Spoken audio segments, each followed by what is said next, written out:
की सत्ता या सत्तेचा अमरपट्टा घेऊन कोणीच आलेलं नाही. आज तुम्ही ज्यावेळेला सत्तेमध्ये आलात त्यावेळेला काँग्रेसने हे केलं, काँग्रेसने हे केलं, काँग्रेसने असं केलं म्हणून आम्ही असं करतोय असं जेव्हा तुम्ही सांगता, उद्या जेव्हा तुम्ही जाल आणि तुम्ही जे पायंडे पाडून ठेवलेले आहेत त्याच्या दामदुपटीने ज्यावेळेला पुढे सुरू होईल त्यावेळेला कोणाकडे तक्रार करू नका.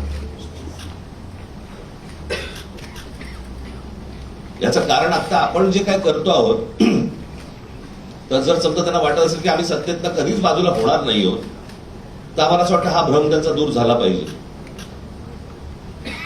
आणि उद्या ज्या वेळेला सत्ता परिवर्तन होईल आणि ज्या वेळेला दुसरे येऊन ज्यावेळेला याहून वाईट ज्यावेळेला होईल त्यावेळेला आपण काय करणार आहोत याचा विचार मला असं वाटतं सत्ताधाऱ्यांनी त्या वेळेला करणं गरजेचं असतं.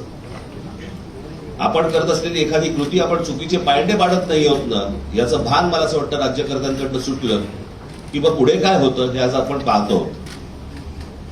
मला असं वाटतं जे राज्यामध्ये लोक आहेत त्यांनी या गोष्टींचा नीट विचार करणं आवश्यक आहे.